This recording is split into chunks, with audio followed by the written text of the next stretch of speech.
மனசுக்குள்ள காதலி மனைவின்னு பழகிட்டு ஒருத்தருக்கு ஒருத்தர் முத்தமெல்லாம் கொடுத்துட்டு திடீர்னு எப்படி அண்ணின்னு கூப்பிடுவேன்? என் நாக்கு வெந்து போயிடும். உன் மரமண்டைக்கு இப்பவாச்சும் புரியுதா? விடுமுத்து, இல்லனா நான் கத்திடுவேன். கத்தடி, கத்துன்ற. ஏய் விடுமுத்து, சொல்றேன்ல, விடு அவள. விடு சொல்லுங்க. ஏய் விடு தொலைல அவள. சும்மா கத்தாதடி. ஏய் என்ன இங்க கலட்ட? அந்த பொண்ணு கைய விடு. மேம், இவன் என் லவர். கூப்பிட்டா வர மாட்டேன்றா. போய் சொல்றா மேடம். யாருமா இவன்? யாருன்னே தெரியல மேடம். நாங்க பேசிட்டு இருக்கும்போது திடீர்னு வந்து கைய பிடிச்சோம். நீங்க கூட்டிட்டு போங்க. ஸ்டேஷன்ல வச்சு நாலு சாத்தி அனுப்புங்க. தீபா, ஏய் கையடா. ஏறா கைய. மேடம், பொய் சொல்றா மேடம். இவன் என் லவர். நாங்க 2 பேரும் உயிருக்கு உயிரா லவ் பண்ணோம். இப்ப வேற ஒருத்தனை கல்யாணம் பண்ணிட்டா. அவளையே கேட்டு பாருங்களேன். இவ யாருன்னு எனக்கு தெரியாது. நீ சொல்லுமா. பிரேமா சொல்லுங்க. என் வாழ்க்கை. மேடம், இந்த ஆள் யாருன்னு எங்களுக்கு தெரியாது. திடீர்னு வந்து எங்க கிட்ட ஒம்பு பண்றா. பிரேமா, டேய் ஸ்டேஷனுக்கு வாடா. மேடம், நான் சொல்றத கேளுங்க மேம். அவங்க பொய் சொல்றாங்க. நீ ஒண்ணு சொல்ல வேண்டாம். வா ஸ்டேஷன். சொன்னா கேளுங்க மேம். நீங்க கூட்டிட்டு போங்க. நாங்க வந்து கம்ப்ளைண்ட் எழுதி தரோம்.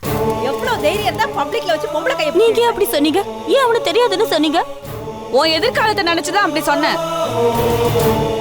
நீங்களே அப்படி சொல்லும்போது நான் சொல்ல மாட்டேனா? சரி, என்ன பண்ணி தொலைறது? வா.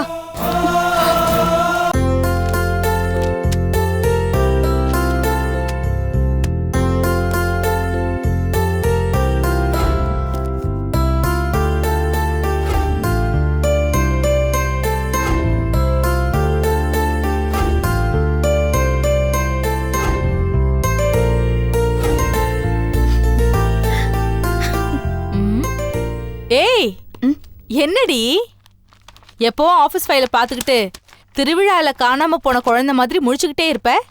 இப்போ விட்டத்தை பார்த்து சந்தோஷமா சிரிச்சிட்டு இருக்க? இல்ல அபி, ரீசெண்டா ஷாம்ங்கிற ஒருத்தரை நான் சந்திச்சேன். சரி, நான் எதேச்சேதான் 3 தடவை அவரை சந்திச்சேன். ஆனா 3 தடவையும் அவருக்குள்ள புதுசா டேலண்ட்ஸ பார்த்தேன். அடேங்கப்பா, 3 டைமென்ஷன் 3D எஃபெக்ட்ல அப்படி என்ன பார்த்த அவர்கிட்ட? ஜோ, அவர் எல்லா விஷயத்திலுமே டேலண்டடா இருக்காரு. இன்ஃபேக்ட் அவரோட டேலண்ட பார்த்து என் கம்பெனில அவருக்கு ஒரு வேலை போட்டு தரேன்னு சொன்னேன். ஆனா அவர் வேணான்னு சொல்லிட்டாரு. ரொம்ப சுய கௌரவம் பாக்குற ஆளுங்க அப்படிதான் வேலைய வேண்டான்னு சொல்லுவாங்க. எப்படி சொல்ற? இப்போ நீயே என்கிட்ட வேலை வேண்டுமான்னு கேட்டு பாரு. நான் வேண்டான்னு தான் சொல்லுவேன். அப்படின்னா என்ன அர்த்தம்? நீ போய் சொல்றேன்னு அர்த்தம். ஏய், என்ன பின்ன போன வாரம் தானே ஆபீஸ்ல வேலை வேணும்னு என்கிட்ட நீ கேட்ட. ஓ அதுவா? அன்னைக்கு ஞாயிற்றுக்கிழமை என்னோட சுய கௌரவத்துக்கு ஹாலிடே. ஓஹோ, இப்படி வேறயா? என்ன அக்கா 2 பேரும் ரொம்ப ஜாலியா சிரிச்சிட்டு இருக்கீங்க? கொஞ்ச நாளா இந்த வீட்ல பெருச்சாலி தொல்லையும் லீலா தொல்லையும் இல்லையேன்னு நினைச்சோம். அதான் ரொம்ப சந்தோஷமா சிரிச்சிட்டு இருந்தோம். அதுக்குள்ள நீ கரெக்டா வந்துட்டடி. நான் வந்ததும் என்ன பம்பு கிழித்து தலை சீவி பொட்டு வச்சு அலங்காரம் பண்ணலன்னா உங்களுக்கு தூக்கமே வராதே. சரி சரி, நீ எப்படி இருக்க? பாப்பா எப்படி இருக்கா? அனைவரும் சௌக்கியமே. ஏய், அப்புறம் அந்த விமலா மேடம் கிட்ட லோன் விஷயமா பேசுறேன்னு சொன்னியே, என்னாச்சு லீலா? பார்த்தனே, அவங்களும் சரின்னு சொன்னாங்க. ஆனா அதுக்குள்ள என் முதலாளி சுந்தரமூர்த்தி அந்த விஷயத்தை கேள்விப்பட்டு பேங்க் லோன்லாம் அதிகமா இருக்கும், அதனால நான் வட்டி இல்லாம 5 லட்சம் தரேன்னு என் வீட்டுக்கு வந்து செக் கொடுத்தாருக்கா. அடடா, யார் இந்த புண்ணியவா? எங்க இருக்காரு? அவர் அட்ரஸ் குடுறி. அலையாதீங்க, என் புருஷனுக்கு அவரை பிடிக்கல. அந்த பணத்தை திருப்பி கொடுக்க சொல்லி தகராறு பண்ணிக்கிட்டு இருக்காரு. ஏண்டி? என்னமோ தெரியல. ஏய், வட்டி இல்லாம 5 லட்சம் கிடைக்குதுன்னா இந்த உலகத்துல எதுவுமே பிரச்சனை இல்லடி. லீலா, கிருஷ்ணா வேணான்னு சொன்னார்னா நீ அந்த பணத்தை வாங்காத. அப்படி இல்லக்கா, பேங்க் லோனுக்கு 1008 ஃபார்மாலிட்டி சொல்றாங்க. பிரைவேட் பேங்க் இல்லையா, வட்டி ரேட் அதிகம். கணக்கு போட்டு பார்த்தோன்னு வச்சுக்கோங்களேன், 5 லட்சம் வாங்கிட்டு 10 லட்சம் கட்டுற மாதிரி கணக்கு வருதுக்கா. நம்மளாலலாம் அதை சமாளிக்க முடியுமாக்கா? 10-15 வருஷம் என் வாழ்க்கையே பேங்க்குக்கு அடமான வச்சாகணும். ஒருவேளை ஜெராக்ஸ் கடை ஏதோ பிரச்சனையில நல்லா நடக்காம போச்சுன்னு வச்சுக்கோங்களேன், அப்புறம் என்ன ஆகும்? 5 லட்சத்தை எப்படி கட்ட முடியும்? குடும்பத்தோட தூக்குல தான் தொங்கணும். அதெல்லாம் ரொம்ப ரிஸ்க்டி. பேசாம வட்டி இல்லாமலே வாங்கிக்கோ. நான் வேணா இங்க இருந்தே சொல்றேன். சுந்தரமூர்த்தி வாழ்க. என் வீட்டுக்கார் புரிஞ்சுக்க மாட்டேங்கிறாரே. அவருக்கு என் முதலாளிய பிடிக்கல, அதனால பேங்க்ல வட்டி கட்டினாலும் கட்டுவேன், அவர்கிட்ட மட்டும் பணம் வாங்க மாட்டேன்னு பிடிவாதமா நிக்கிறாரு. லீலா, எனக்கு என்னமோ கிருஷ்ணா சொல்றதுதான் கரெக்ட்னு தோணுது. நீ கிருஷ்ணா சொல்றதே கேளு. ஏன்னா எந்த எதிர்பார்ப்புமே இல்லாம ஒருத்தர் சும்மாவா 5 லட்சம் ரூபாய் பணத்தை தூக்கி கொடுப்பாங்க? இதுக்கு பின்னாடி ஏதோ கொக்கி இருக்கும் லீலா. பண விஷயத்துல யாரையுமே நம்ப முடியாது. அனுபவசாலி நான் சொல்றேன். கிருஷ்ணா பேச்ச மீறாத. அவர் பேச்ச மீறி நீ ஏதாவது செஞ்சினா நாளைக்கு இதனால உங்க குடும்பத்துல ஏதாவது பிரச்சனை வரலாம். 3 வேளை சாப்பிடுறோமோ இல்லையோ, 4 வேளை சண்டை மட்டும் அமோகமா நடக்குதுக்கா. லீலா, சண்டை போடுறது நம்மளோட சம உரிமை, ஆனா ஜெயிக்கிறது நம்மளோட பிறப்புரிமை. அத மட்டும் நீ மறந்துடாத. அதெல்லாம் நான் ஒரு களங்கமும் வைக்க மாட்டேக்கா. சிறப்பா சண்டை போடுவேன். நீங்க 2 பேருமே போதும், அடுத்தவங்க பேரை கெடுக்கிறதுக்கும் பிரச்சனையை உண்டாக்குறதுக்கும். சரி, அதை விடுங்க. மாமா எப்படி இருக்காரு? ஏதாவது தகவல் வந்துச்சா? நேத்து கூட அவர் ஃபோன் பண்ணாரு. நல்லா இருக்காரா? மகாக்கு நல்லபடியா ட்ரீட்மெண்ட் போயிட்டு இருக்குன்னு சொன்னாரு. சரி. அபிகா, என்ன சமையல்? இப்பதான் ரைஸ் வச்சிருக்கேன். ஒரு விசில் வந்துருச்சு, இன்னும் 2 விசில் வரணும். சரி, என்ன பொரியல்? வெண்டைக்காய். வேணாம், உருளைக்கிழங்கு நானே பண்றேன். சரியா? எல்லாத்தையும் ரெடி பண்ணிட்டு நான் கூப்பிடுறேன். லஞ்ச் சேர்ந்து சாப்பிடலாம். அப்பா, இன்னைக்கு எனக்கு ரெஸ்ட். பரவாயில்ல, எனக்கு ஜாலி.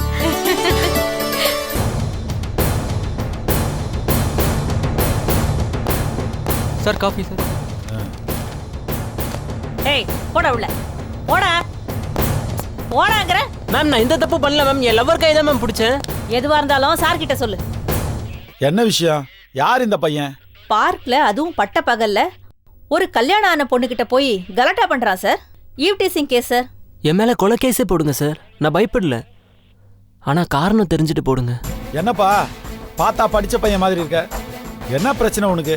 சார், நான் வேலை விஷயமா சிங்கப்பூர் போயிருந்தேன். அந்த நேரம் பார்த்து என் லவ்வர் வேற ஒருத்தனை கல்யாணம் பண்ணிட்டா. அந்த கோவத்தில் அவகிட்ட நியாயம் கேட்டுட்டு இருந்தேன் சார். பொய் சொல்றான் சார். அந்த பொண்ணு யாருனே தெரியாதுன்னு சத்தியம் பண்ணுது சார். அந்த பொண்ணு எங்க? எங்கம்மா அந்த பொண்ணு? சார், அது வந்து அந்த பொண்ணு வந்தாதாம்மா என்ன நடந்துச்சுன்னு தெரிஞ்சுக்க முடியும். என்ன அமைதியா இருக்கிறீங்க? வணக்கம் சார். நீ தானே அந்த பொண்ணு? உன் கையை தான் பிடிச்சி இழுத்தானா? இல்லை சார், நான் அவள் ஃப்ரெண்டு. என்ன தெரியலையா சார் உங்களுக்கு? தெரியலையேம்மா. சார், செல்வா கல்யாணம் நடந்தப்போ பாம் பற்றி விசாரிக்க வந்தீங்களே. ஓ, சந்தியா பொண்ணு கல்யாணத்துலையா? ஆமாம் சார், நான் சந்தியாவோட ஃப்ரெண்டு. என்ன கூட நீங்கள் விசாரிச்சிங்களே. ஓ, ஆமாம்ல சார். நான் உங்ககிட்ட ஒரு நிமிஷம் தனியாக பேசணும். சார், அவளை நம்பாதீங்க சார். அவ போய் சொல்வா சார். ஏ முத்து, கொஞ்ச நேரம் குட்டையை குழப்பாம இருக்கியா? ஏய், நீ தான் குட்டியை குழப்பிட்டு இருக்க. ஒரு நிமிஷம் அந்த பெஞ்சில் போய் உட்காருப்பா. சார். முரளி சார், அந்த பெஞ்சில் உட்கார வை. வாப்பா, வா வா, உட்காரு. உட்காருப்பா, உட்காரு.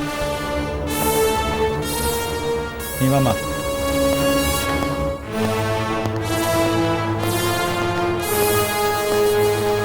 என்னம்மா குழப்பம்? யார் இந்த பையன்? சார், இவன் செல்வாவோட தம்பி. சந்தியா கல்யாணம் நடந்தப்போ இவன் சிங்கப்பூர் போயிட்டான். அந்த கல்யாணத்தில் குழப்பமாகி சந்தியா ஓடி போயிட்டா. செல்வா தீபா கழுத்தில் தாலி கட்டினாரு. அதனால அதெல்லாம் தான் எனக்கு தெரியுமே. சார், நான் உங்ககிட்ட ஒரு ரகசியத்தை சொல்லணும். தயவு செஞ்சு அது யாருக்கிட்டையும் சொல்லிடாதீங்க ப்ளீஸ். நான் உங்ககிட்ட கெஞ்சி கேட்டுக்கிறேன். சொல்லுமா. செல்வா தாலி கட்டினாரே தீபா, அந்த பொண்ணை இவன் லவ் பண்ணிட்டு இருந்தான். அந்த தீபாவும் இவனை லவ் பண்ணான். ஆனா அந்த கல்யாண கல்லாட்டால வேற வழியே இல்லாம இந்த விஷயத்தை அவ மறைச்சு கல்யாணம் நடந்தது. தீபா ரொம்பவே பாவம் சார். பாவமா? அந்த பொண்ணு பெரிய தியாகம் பண்ணிருக்குமா. சுதர்சன வாத்தியாரோட 2வது பொண்ணு. ஆமா சார். நான் கூட விசாரணை பண்ணப்ப அந்த பொண்ணு ரொம்ப தைரியமா என் கூட கோஆபரேட் பண்ணிச்சு. இப்போ இவன் ஊர்ல இருந்து வந்துட்டான். இவனேன்னு தப்பு சொல்ல முடியல. தான் காதலி அந்நியாயிட்டலேன்னு இவனால தாங்கிக்க முடியல. ஓ. இவன் இன்னும் தீபாவை தான் லவ் பண்ணிட்டு இருக்கான். ஆனா அவ இவனை பார்க்கறதையும் பேசுறதையும் அவாய்ட் பண்றா. ஏற்கனவே அந்த குடும்பத்துல ஏகப்பட்ட பிரச்சனை. சந்தியா வேற காணும். இப்போ இவங்க லவ் பண்ண விஷயம் தெரிஞ்சதுன்னா பெரிய பூகம்பமே வெடிக்கும். அதை சொன்னா இவன் புரிஞ்சிக்கவே மாட்டேங்கிறான். வயசு அப்படிமா? இன்னைக்கு நானும் தீபாவும் பார்க்ல பேசிட்டு இருக்கும்போது இவன் வந்து அவ கையை பிடிச்சி இழுத்து நியாயத்தை கேட்கறான். அப்பதான் போலீஸ் வந்தாங்க. யாருக்கும் இந்த விஷயம் தெரியக்கூடாதுன்னு பயந்து இவனை யாருன்னே தெரியாதுன்னு சொல்லிட்டா. எனக்கும் வேற வழி தெரியாம நான் அவளுக்கு சப்போர்ட் பண்ண வேண்டியதா போச்சு. போலீஸ் அரெஸ்ட் பண்ணி இவனை இங்க கூட்டிட்டு வந்துட்டாங்க. ஓ, அப்படியா? கடவுள் புண்ணியத்துல நீங்க இங்க இருக்கீங்க. நீங்க மட்டும் இல்லைன்னா என் பாடு பெரும் திண்டாட்டமா போயிருக்கோம். சரி இப்ப என்ன பண்ணலாம் சொல்லு? 2 தட்டி மிரட்டி வைக்கலாமா? ஐயோ அதெல்லாம் வேண்டாம் சார். அவன் ரொம்ப பாவம், ரொம்ப தங்கமான பையன். அவன் இனிமேல் தப்பெல்லாம் பண்ண மாட்டான் சார்.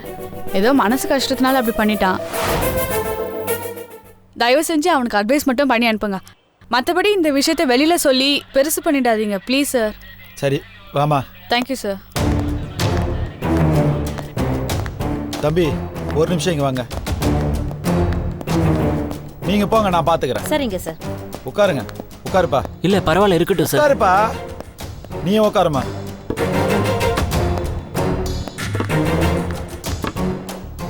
உங்க பேரு முத்து தானே? ஆமா சார். ஏன் இப்படி பண்றீங்க? நான் என்ன சார் பண்ணேன்? நான் லவ் பண்ண பொண்ணு சார் அவ. அதெல்லாம் சரிப்பா. உங்க அண்ணன் கல்யாணத்துல குண்டு வச்சப்போ நான் தான் வந்து டீல் பண்ணேன். எனக்கு 2 குடும்பத்தையும் நல்லா தெரியும். இப்போவும் சந்தியா காணாம போன கேஸை நான் தான் டீல் பண்ணிட்டு இருக்கேன். நீலாம் நல்லா படித்த பையன், டீசெண்டான குடும்பத்திலேருந்து வந்திருக்க. வாழ்க்கையில் நிறைய விஷயங்கள் வரும், மிஸ் ஆகும். இப்போல்லாம் பசங்க லவ்வை ஒரு என்டர்டெயின்மெண்ட்டாக தான் வச்சுருக்கானுங்க. யாருமே சீரியஸாக எடுத்துக்கிறது இல்லை. காதலி பிரிஞ்சு போனால் ஒரு நாள் ராத்திரி தண்ணி அடிச்சுட்டு அடுத்த நாள் வேற ஒரு பொண்ணை பார்க்க போயிடுறாங்க. தீபா வேற உங்க அண்ணி ஆயிட்டாங்க. பழைய கண்ணோட்டத்தில் பார்க்கலாமா? அது தப்பு இல்லையா? என்ன சார் எப்படி சொல்றீங்க? ரொம்ப லவ் பண்ணேன் சார். எல்லாரும் ஒட்டு மொத்தமா சேர்ந்து என்னை ஏமாத்திட்டாங்க சார். அதெல்லாம் தாங்கிக்கணும் தம்பி. நீ ஆம்பளை பையன், நீயே எப்படி ஃபீல் பண்ண? அந்த பொண்ணு நிலைமையை நீ நினைச்சு பாரு. அவன் மனசு எவ்வளவு கஷ்டப்படும். அவன் லவ்வர் கஷ்டப்படக்கூடாதுன்னு நினைக்கிறான். அதுக்காக என்ன வேணாலும் பண்ணுவான். ஆனா நீ உன் லவ்வரைய கஷ்டப்படுத்துறிய? இல்ல சார், அவ இல்லாம என்னால இனிமே வாழவே முடியாது சார். பாருங்க சார், எப்ப பாரு இப்படிதான் பேசிட்டு இருக்கான். அப்படிலாம் பேசாத தம்பி. வாழ்க்கையில மறக்க முடியாததுன்னு ஏதாவது இருக்கா? மறதிதான் மனுஷனுடைய மிகப்பெரிய சொத்து. இதை விட நல்ல பொண்ணு உனக்கு கிடைக்கும். வீட்டுல தெரிஞ்சா எவ்வளவு கஷ்டப்படுவாங்க சொல்லு. நீ எதனா டார்ச்சர் பண்ணி அந்த பொண்ணு எதனா விபரீதமா செஞ்சுக்கிச்சுனா அதுக்கப்புறம் உன் மேல தான் கேஸ் வரும். நீ ஜெயிலுக்கு போகணும். இதெல்லாம் தேவையா தம்பி உனக்கு? சொல்றது ரொம்ப ஈஸி சார். சிங்கப்பூர்ல இல்லாத பொண்ணா தம்பி உனக்கு? செய்யணும்னு மனசுல நினைக்கணும், அவ்வளவுதான். பொண்ணு பின்னாலையும் பஸ் பின்னாலையும் போவாத. பின்னால இன்னொரு வண்டி வரும்னு ஒரு பேச்சு வழக்கே இருக்குதே. அப்படி பின்னால இன்னொன்னு வர்றதுக்கு என் தீபா ஒன்றும் பப்ளிக் ப்ராப்பர்ட்டி இல்லை சார், பிரைவேட் ப்ராப்பர்ட்டி. என்னால் அவளை மறக்க முடியாது. அவ ஏன் தீபா? வழக்கமா யாராவது அக்யூஸ்ட் வந்தா என் செல்லை வச்சு 4 அறை அரைஞ்சி அதுக்கப்புறம் தான் ஊர் என்ன பேர் என்ன பிரச்சனைன்னு கேட்பேன். நீ தான் முதல் ஆளு. இவ்வளோ நேரம் உன்னை உட்கார வச்சு அட்வைஸ் பண்றேன். சரிம்மா, சாரை கூப்பிட்டுட்டு கிளம்புங்க. இந்த காலத்து பசங்களுக்கு ரொம்ப நேரம் அட்வைஸ் பண்றது தப்பு. எந்த அட்வைஸும் 10 வார்த்தைக்கு மேலே இருந்தா அதை கேட்கக்கூடாதுன்னு தீர்மானமே போட்டுருவாங்க. நம்ம கோடு தான் போட்டு காட்ட முடியும். ரோடு போட்டா பைபாஸில் பூந்து போயிடுவானுங்க. அதனால தம்பி கிட்ட சொல்ற விதத்தில் சொல்லியாச்சு. இனிமே அப்படிலாம் பண்ண மாட்டார். புரிஞ்சு நடந்துப்பாரு. இவ்வளோ பேசியாச்சு. இனிமே அந்த பொண்ணு வழிக்கே போக மாட்டாரு. அப்படி மீறி எதனா பிரச்சனை பண்ணா அந்த பொண்ணுகிட்ட இருந்து ஒரு ரிட்டன் கம்ப்ளைண்ட் எழுதி வாங்கிட்டு வாங்க. அதுக்கப்புறம் தம்பிக்கிட்ட வேற மாதிரி, தம்பிக்கு நல்லா புரியுற மாதிரி பேசுவோம். இப்ப கிளம்புங்க. Thank you sir. முரளி சார், அந்த ஃபைல் எடுங்க. Okay sir. முத்து, அவ பார்க்ல வச்சு அசிங்கப்படுத்தினா நீ ஸ்டேஷன்ல வச்சு உன் பங்குக்கு அசிங்கப்படுத்துறியா? ஏய், நான் உன்னை காப்பாத்துறதுக்காக தான் வந்தேன். இல்லைன்னா உன்னை உண்டு இல்லைன்னு பண்ணி ஈவ் டீசிங் கேஸ்ல உள்ள தூக்கி போட்டிருப்பாங்க. ஏன் இப்படி தப்பு தப்பா புரிஞ்சுக்கிற? பாத்துக்கிறேன், உன்னையும் பாத்துக்கிறேன், அவளையும் பாத்துக்கிறேன். என்னை யாருன்னே தெரியாதுன்னு சொல்லிட்டாள் அவ. நான் யாருன்னு அவளுக்கு காட்டுறேன். இனிமே ஜென்மத்துக்கும் நான் யாருன்னு அவ மறக்கவே முடியாத அளவுக்கு பண்றேன். ஜெயிலுக்கு கூட சந்தோஷமா போவேன், தூக்கில கூட சிரிச்சிட்டே தொங்குவேன். ஆனா தீபாவை நிம்மதியா வாழவே விட மாட்டேன். ஏய், பாத்துட்டே இரு. ஏய் முத்து,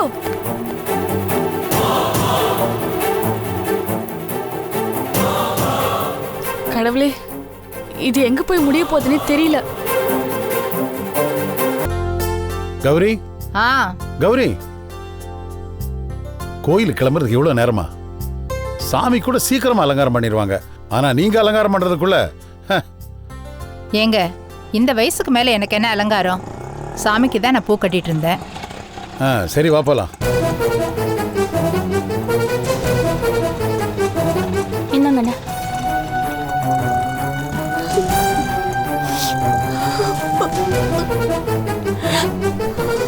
தீபா, என்னமாச்சு? என்னடி இப்படி எழுதிட்டு போற?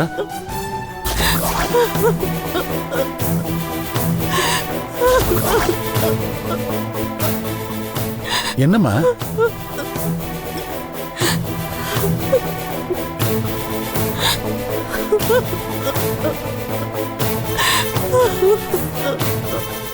தீபா,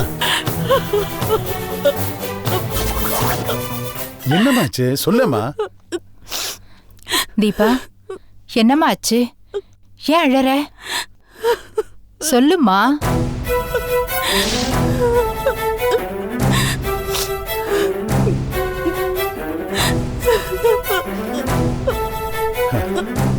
இந்த பாரு, எதுவா இருந்தாலும் சொல்லிட்டாரு. நாங்க என்ன ஏதுன்னு நினைக்கிறது சொல்லு.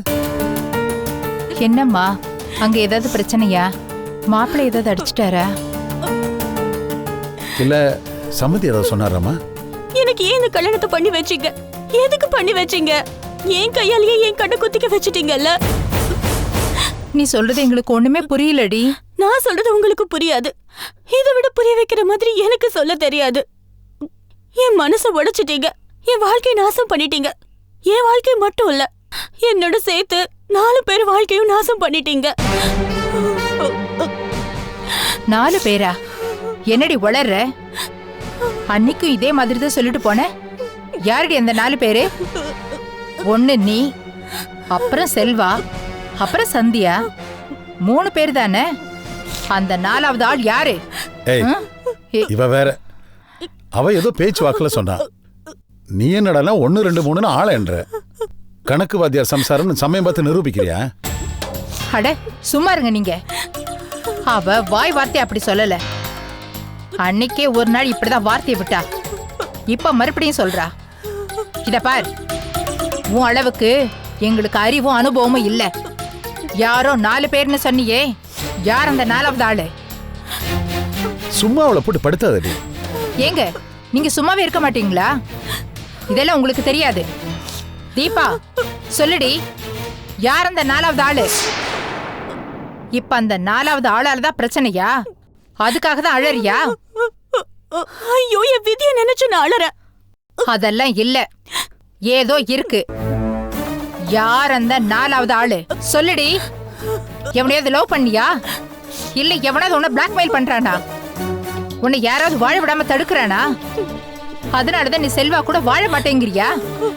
அதான் பிரச்சனையா? சொல்லுடி. நானே குழம்பி போயிருக்கேன். என்ன ஏன் போட்டு குழப்பிட்டு இருக்க? நான் குழப்பறது இருக்கட்டும். உன்னை போட்டு குழப்பற அந்த 4வது ஆள் யாரு? நீதான் அந்த 4வது ஆள். கொஞ்சம் பேசாம தான் இரு. அவ தான் இல்லைன்னு சொல்றாள. அவ எங்க இல்லைன்னு சொன்னா? என்ன கேட்காதன்னு தானே சொல்றா. சொல்லுடி. வேற யாரையாவது லவ் பண்ணி தொலைச்சியா? இத பாரு கௌரி, அப்புறம் எனக்கு கெட்ட கோபம் வரும். அவ நம்ம பொண்ணு. அப்படியெல்லாம் அவ யாரையும் லவ் பண்ண வாய்ப்பில்லை. அப்படி நம்ம வளர்க்கவும் இல்லை. அனாவசியமா குழந்தை மனசை கெடுக்காது. ஏங்க, சரியான விவரம் தெரியாத ஆளா இருக்கீங்க. என்ன நம்ம பொண்ணு நம்ம பொண்ணு? சந்தியா கூட தான் நம்ம பொண்ணு. கல்யாணத்தன்னைக்கு மண்டபத்தை விட்டு ஓடி போல. நாம யாராவது நினைச்சோமா அப்படி நடக்கும்னு? நம்ம குழந்தைங்கள பத்தி நமக்கு எல்லாம் தெரியும்னு நாம நினைச்சிடுறோம். ஆனா அவங்கள பத்தி நமக்கு எதுவுமே தெரியாதுன்னு ஒவ்வொரு குழந்தையும் நமக்கு நடு மண்டையில அடிச்சு புரிய வச்சிடுதுங்க. எனக்கு ரொம்ப நாளாவே இவ மேல டவுட்டு. நான் ஏற்கனவே உங்ககிட்ட ஒரு முறை சொல்லியிருக்கேன். எனக்கு இப்போ இன்னும் கன்ஃபார்ம் ஆயிடுச்சு. இவ யாரோ ஒருத்தனை லவ் பண்ணியிருக்கா. அதனாலதான் செல்வாவை இவளுக்கு பிடிக்கல. அதான் அவன் கூட இவ வாழ மாட்டேங்கிறா. ஏமா நீ சொல்லுமா. உனக்கு ஒரு கல்யாணம் நடந்ததுக்கு அப்புறம் நாங்க இப்படி கேட்கறதே தப்புதான். எனக்கே அசிங்கமா தான் இருக்கு. ஆனா உங்க அம்மா ஒரு சந்தேக பிசாசு. அவ திருப்திக்காவது சொல்லுமா, நீ யாரையாவது லவ் பண்ணியா? இந்த கேள்விக்கு நான் என்ன பதில் சொல்றது? இப்போதைக்கு நான் யாரையும் லவ் பண்ணலன்னு தான் சொல்லணும். போதுமாடி, அவ யாரையும் லவ் பண்ணல, அவ வாயாலே சொல்லிட்டா. போதுமா உனக்கு? உங்களுக்கு என்ன காது ஸ்பீக்கர் அவுட்டா? அவ என்ன சொல்றான்னு நல்லா கேளுங்க. இப்போதைக்கு யாரையும் லவ் பண்ணலன்னு தான் சொல்றா. அப்படின்னா அப்ப லவ் பண்ணாளா? இத பாரு, உன்னோட கிரிமினல் வேலையெல்லாம் என்னோட வச்சுக்கோ. குழந்தை மனசை கலைக்காத. அவ யாரையும் லவ் பண்ணல. அப்படியே பண்ணியிருந்தாலும் அதெல்லாம் மூட்டை கட்டி வச்சுட்டு கழுத்துல தாலி ஏறினதுக்கு அப்புறம் செல்வாவோட வாழணும்னு அவளுக்கு தெரியாதா? நினைச்சது கிடைக்கலன்னா கிடைச்சதை நினைக்கணுங்கிற பேசிக் அறிவு கூட என் பொண்ணுக்கு இல்லையா? பிரச்சனை அது இல்லடி, சம்மந்தி வீட்டுல ஏதோ பிரச்சனை, அதான் அழறா. அங்க உனக்கு என்னதாண்டி பிரச்சனை?